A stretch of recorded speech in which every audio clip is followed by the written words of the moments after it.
अब प्राकृतिक संसाधनों का अर्थ क्या होता है?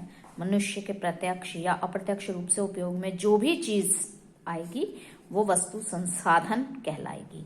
जो संसाधन हमें प्रकृति से मिलेंगे और जिनका प्रयोग हम सीधा बिना उसमें कोई बदलाव किए करें तो वो होगा प्राकृतिक संसाधन। ये कितने प्रकार के होते हैं? 3 प्रकार के। एक तो विकास और प्रयोग के आधार पर, दूसरा उद्गम और उत्पत्ति के आधार पर, तीसरा भंडारण या वितरण के आधार पर। और इन्हें हम 2 स्तरों पर बांट सकते हैं, एक तो वास्तविक, एक संभाव्य। वास्तविक वे जो संरचना या मात्रा का हमें पता होता है और इसका इस्तेमाल हम इस समय में कर रहे हैं, ये वस्तुएं वास्तविक संसाधन है। जैसे जर्मनी में कोयले की मात्रा हमें पता है कि कितना कोयला निकाला जा सकता है, पश्चिमी एशिया में खनिज तेल की मात्रा और महाराष्ट्र में काली मिट्टी की मात्रा। संभाव्य संसाधन वे हैं जिनकी मात्रा या संख्या का हमें अनुमान नहीं है, जिसका प्रयोग हम इस समय नहीं कर रहे और आगे आने वाले समय में हम इसका इस्तेमाल कर सकते हैं। इन्हें हम कहते हैं संभाव्य संसाधन। अर्थात आज हम इनका इस्तेमाल नहीं कर रहे लेकिन आने वाले समय में, भविष्य में हम इनका इस्तेमाल करेंगे।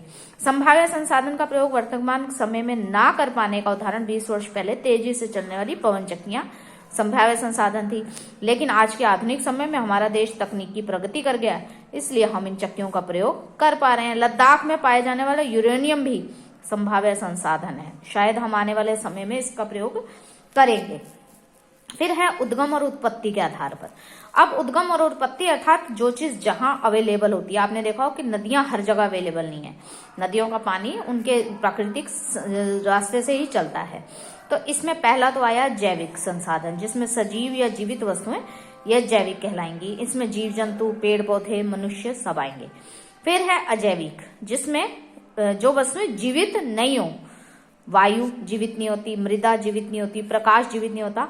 ये और वितरण के संसाधन में अपन बात करें तो सर्वव्यापक और स्थानिक। सर्वव्यापक जो सभी जगह मिले उसे हम सर्वव्यापक कहते हैं। जैसे वायु यहाँ भी है, कनाडा में भी यही चल रही है, अमेरिका में भी यही चल रही है और पंजाब में भी यही चल रही है, राजस्थान में भी यही चल रही है, गुजरात में भी यही चल रही है। तो ये क्या हुई? सर्वव्यापक। आप दुनिया के किसी भी कोने में चले जाएं तो हमें हवा मिल जाएगी। उसके बाद है स्थानिक संसाधन, जो कुछ गिने चुनी जगह पर ही पाई जाती है उसे स्थानिक संसाधन कहते हैं। जैसे तांबा, लौह अयस्क आदि। प्राकृतिक संसाधनों को अच्छी तरह समझने के लिए इसे 2 भागों में बांटते हैं, एक तो नवीकरणीय, दूसरा अनवीकरणीय। नवीकरणीय में है वे वस्तुएं जिनका निर्माण हम एक प्रयोग दोबारा कर सकते हैं और जिन वस्तुओं को दोबारा आसानी से प्राप्त कर सकते हैं। जैसे सौर ऊर्जा, जितनी जब तक सूरज है जब तक ये प्राप्त हो सकती है। पवन ऊर्जा, जब तक हवा है जब तक हम पवन ऊर्जा बना सकते हैं। अनव्यकरणीय, जिन्हें हम दोबारा नहीं बना सकते, ये सीमित है, इनका निर्माण होने की आशा नहीं है, इसलिए हम इन्हें अनव्यकरणीय कहते हैं। जैसे कोयला, पेट्रोल, प्राकृतिक गैस, ये हमें कुदरत ने दी है और कुदरत अगर इनको हम लगातार इस्तेमाल करेंगे तो उसके बाद ये गायब हो जाएंगी।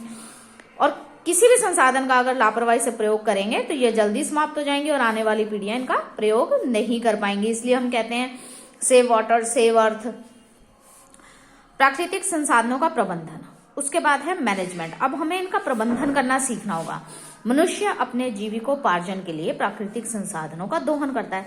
अगर हमें अपने घर में लकड़ी का फर्नीचर चाहिए तो हम पेड़ काट देंगे, हमें कागज कॉपी बनानी है तो सब चीजों के लिए पेड़ कटेंगे।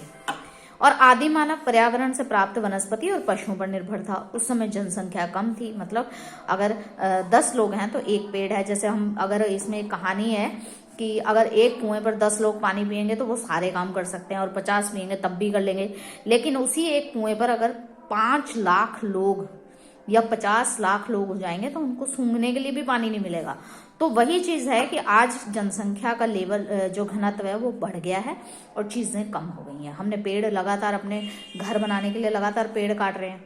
तो पहले क्या था कि मनुष्य की आवश्यकताएं सीमित थी, प्रौद्योगिकी का स्तर नीचे था, संरक्षण की समस्या ही नहीं थी। कालांतर में संसाधनों का दोहन जो है वो प्रौद्योगिकी का विकास हो गया। अब आप इसको ऐसे समझ सकते हैं कि आप लोग गाड़ियां जो आपकी हैं, 4 व्हीलर्स या 2 व्हीलर्स, ये जितनी भी चीजें हैं ये पेट्रोल और डीजल से चलती हैं। और हमने, हमारे घर के अगर 4 सदस्य हैं तो चारों सदस्य अपनी अपनी गाड़ी से जाते हैं। अगर हम इसको बचाना चाहें तो हम इसमें एक ही गाड़ी से सभी लोग जा सकते हैं। आपने सुना होगा कि दिल्ली में इस समय पुलिंग व्हीकल चल रहे हैं, जिसमें एक जगह जाने के लिए अगर आपको एक ही ऑफिस में काम करते हैं तो 3 से 4 लोग उसके एक गाड़ी से जाते हैं। अब क्या है कि हम लोगों में होड़ हो गई है तो इससे क्या होगा, ये संसाधन जल्दी समाप्त हो जाएंगे और पूरी मानवता के ऊपर प्रश्न चिन्ह लग जाएगा। प्रश्न चिन्ह कैसे लगेगा कि हम लोग आने वाली पीढ़ी को क्या देंगे। हमारी आने वाली पीढ़ी कहेगी हम गाड़ी कैसे चलाएं, हमारे पास तो पेट्रोल ही नहीं है, डीजल ही नहीं है। प्राकृतिक संपदाओं का योजनाबद्ध, अब न्याय संगत उपयोग करें, हम विवेकपूर्ण उपयोग करें और अधिक दिनों तक उसका लाभ उठाए, भविष्य के लिए संरक्षित रहेंगी।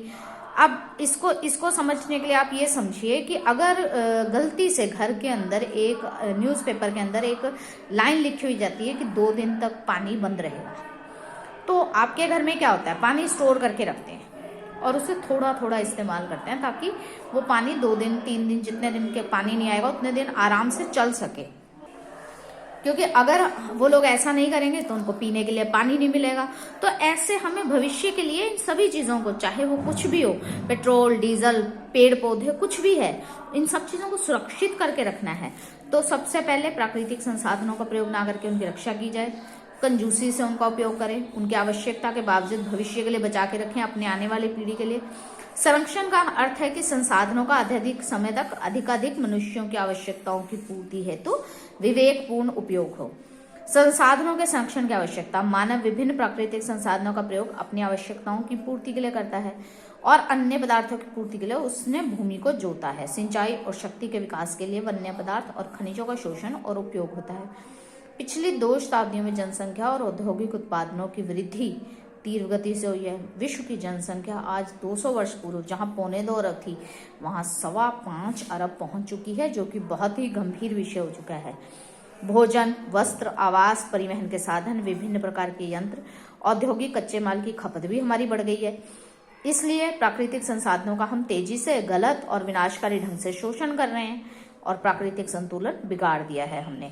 यदि यह संतुलन नष्ट हुआ तो मानव का अस्तित्व खतरे में पड़ जाएगा। अतः मानव के अस्तित्व और प्रगति के लिए प्राकृतिक संसाधनों का संरक्षण और प्रबंधन बहुत जरूरी है। इसके लिए सबसे बड़ा उपाय है कि हम कोई भी कार्य करते हैं तो उसकी योजना बनाएं, अर्थात उसे सुनियोजित ढंग से करें। पहले हमें किसी भी देश या प्रदेश में संसाधनों की जानकारी होनी चाहिए, अर्थात हमें यह पता होना चाहिए कि अगर हम जापान में रह रहे हैं तो वहाँ हमारे पास कितने संसाधन हैं, या हम भारत में रह रहे हैं तो हमारे पास कितने संसाधन हैं। और हमें ये ध्यान रखना है कि इन संसाधनों का परस्परालंबी और परस्पर प्रभाव उत्पादक होता है। एक का ह्रास या नाश हो जाए तो उसका कुप्रभाव पूरे आर्थिक चक्र पर पड़ता है। आप सोचिए कि अगर संसार से गेहूं खत्म हो जाएगा तो आप दूसरे अनाजों पर आश्रित हो जाएंगे। उस गेहूं को वापस लाने में हमें टाइम लगेगा, तो हमने क्या किया, हम दूसरे अनाजों की तरफ चले गए। हमने बाजरा खाना शुरू कर दिया, मक्का खाना शुरू कर दिया, और एक समय के बाद वो भी खत्म हो जाएगा। तो फिर उसका हमने हल क्या निकाला? तो इसलिए प्राथमिकता के आधार पर हमें उसका उपयोग करना है। जो संसाधन या प्राकृतिक संपदा सीमित होती है उसे हम अंधाधुंध समाप्त करना अदूरदर्शिता कहलाएगी, अज्ञानता कहलाएगी। और सीमित परिभाग वाली संपदा जैसे कोयला और पेट्रोल, जो कि हम पहले ही कह चुके हैं कि ये सब सीमित होते हैं, इनको हम वापस नहीं ला सकते, तो इनका विकल्प ढूंढें। वन संरक्षण और प्रबंधन में वन इस पृथ्वी पर जीवन का आधार, जहां पर हम ये कहते हैं कि जीवन के विकास की क्रिया वनों के अंदर युगों से चलती आई है और प्राणियों और पौधों की लाखों जातियों की उत्पत्तियां हुई हैं। कई जातियां तो आज भी ऐसी हैं वनों के अंदर, जंगलों के अंदर, जहां हमें पता ही नहीं है कि ये किस प्रकार की प्रजातियां हैं, चाहे वो पौधों की हों चाहे वो प्राणियों की हों। वन जो होते हैं ये बरसात और उसमें पानी के संरक्षण हेतु अलवणीय जल के स्रोतों और नदियों में वर्षा जल के निरंतर पूर्ण में नियंत्रक होने के साथ साथ जलवायु के लिए वायुमंडल की आर्द्रता की पूर्ति करते हैं। आप ये देखिए कि अगर आपके आसपास पेड़ पौधे हैं, अगर आपने अपने घर में लगा रखे हैं, या आप किसी ऐसी जगह पर रह रहे हैं जहां प्रकृति का पूरा ध्यान रखा जाता है, तो वहां जमीन जो धरती है उसके अंदर का जो पानी का लेवल है वो नीचे डाउन नहीं होगा, आपका पानी का लेवल वैसा ही बना रहेगा उनके नलकूपों के अंदर। और आप वहां का टेम्परेचर नोट कीजिएगा, कहीं भी अगर बहुत ज्यादा गर्मी हो लेकिन उस इलाके के अंदर जहां वो पेड़ पौधे हैं वहां थोड़ी सी ठंडक गर्मियों के अंदर बनी रहती है। आप टेम्परेचर की बात करो, गर्मियों में टेम्परेचर जो है हमारा 52 डिग्री तक पहुंच जाता है, आपने देखा होगा 52 तक पहुंच जाता है। लेकिन अगर आप किसी पेड़ पौधे वाली जगह पर रहेंगे वहां ये टेम्परेचर थोड़ा सा नीचे ही रहेगा, डाउन ही रहेगा। तो वन क्या कर रहे हैं? आपकी सुरक्षा कर रहे हैं। वन जल और वायु के कारणों से होने वाले कटाव से उपजाऊ मिट्टी की रक्षा करते हैं। आप देखो जहां पर पेड़ लगा हुआ है वो क्या करता है, मिट्टी को पकड़ के रखता है, मिट्टी को बांधे रखता है, तो भूमि में कटाव नहीं होता। और सक्रिय अजैव चट्टानों से उर्वरा मिट्टी की रचना करने वाले महत्वपूर्ण कारणों में से एक है। वन पर्यावरण को स्वच्छ रखने और प्राकृतिक संतुलन को कायम रखने में भी सहायक है, और वनों के बिना स्वच्छ पर्यावरण संभव नहीं है। पिछले कुछ वर्षों में लकड़ी की मांग बढ़ने के साथ इसके दामों में भी वृद्धि हुई है, और लकड़ी का व्यापार इतना अधिक बढ़ गया है कि दुनिया भर के जंगलों को खतरा उत्पन्न हो गया। इसको आप कैसे समझेंगे कि हम लोगों ने क्या किया, शान शौकत के लिए हमें जितना भी अपने घर का फर्नीचर चाहिए वो लकड़ी का चाहिए। अब लकड़ी के लिए हम कहाँ चले गए, जंगल के अंदर, और जंगल हमने साफ कर दिए। अब जंगल साफ हो जाएंगे तो आपका वातावरण चेंज हो जाएगा। आप जो गर्मी का सामना करोगे वो भी बहुत खतरनाक होगा, जो सर्दी का सामना करोगे वो भी बहुत तेज होगी। तो इन चीजों को समझने के लिए हमें जंगलों को बचाना है अगर हम इनसे बचना चाहते हैं। और क्षेत्रफल कम होने के कारण क्या हुआ, जगह जगह सूखा पड़ने लगा है। जहां कहीं पानी बरसता है वो सीधा नदी में चला जाता है। पानी रुकेगा कैसे, क्योंकि पेड़ पौधे ही नहीं है, पेड़ ही तो मिट्टी पकड़ेंगे ना। पेड़ों की कटाई के असर जो है वो पानी बरसने से वहां की मिट्टी नदियों में चली जाएगी, और नदियां इतनी उथली हो जाएंगी कि थोड़ा सा जल स्तर पड़ने पर बाढ़ आ जाएगी। तो इसकी पेड़ की रक्षा करेंगे तो हम किसकी रक्षा करेंगे, खुद की रक्षा करेंगे। और पिछले कुछ वर्षों में क्या हुआ है, जंगलों में विनाश के बावजूद भारत में 15,000 स्पीशीज के पुष्पीय पौधे और दुगनी स्पीशीज शेष वनस्पति समूह की पाई जाती है। आज कंडीशन क्या है कि हमारे जो छोटे बच्चे हैं उनको ये पता नहीं है कि गुलदाउदी का पौधा या सूरजमुखी का पौधा या हम कहें कमल का पौधा या हम ये कहें कि गेंदा का पौधा वो क्या होता है, कैसा दिखाई देता है उसका फूल। उसका कारण ही यही है कि हम लोगों ने जंगल काट दिए, हम वनों से प्रेम ही नहीं दिखा रहे। और सबसे बड़ी प्राथमिकता होनी चाहिए हमारी वनों की रक्षा करना। अगर हम उपग्रहों के आंकड़ों पर जाएं तो प्रतिवर्ष 1.3 मिलियन हेक्टेयर जंगल कम हो रहे हैं, और जनसंख्या में वृद्धि के साथ साथ कृषि के लिए भूमि साफ करने के लिए भी हमें जंगल ही काटने पड़ रहे हैं। यहाँ तक कि अगर हमें कारखाना निर्माण करना है, पशुपालन करना है, इसके लिए भी वन ही काट रहे हैं। तो पृथ्वी के लगभग 70% भूभाग वन थे, जो कि आज सिर्फ 16-17% ही रह गया। पहले क्या होता था, झूम खेती करते थे। इसकी खेती में किसी विशेष की वनस्पति को जलाकर राख कर दिया जाता था, और वहां की भूमि की उर्वरता में वृद्धि करने के लिए 2-3 वर्ष अच्छी फसल होती थी।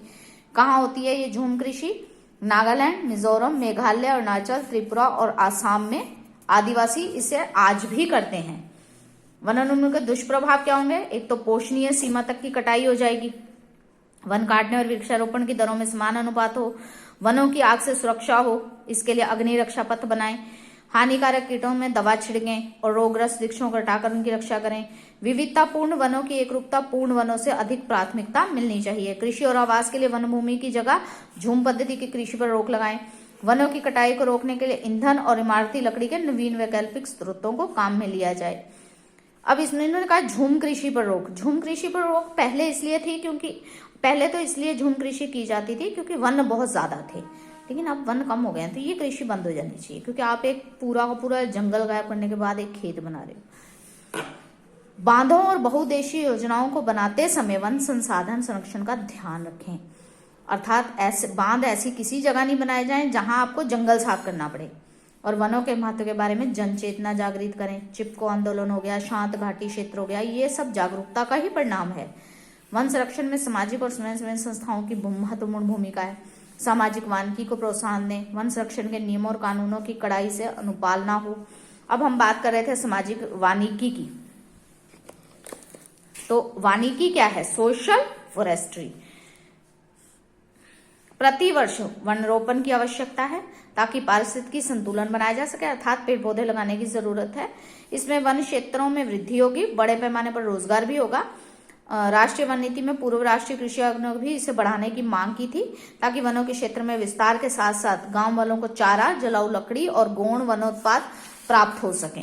इन लोगों के लिए जो ये कार्यक्रम था इसे लोगों के लिए और लोगों के द्वारा कार्यक्रम के रूप में मान्यता प्राप्त हुई।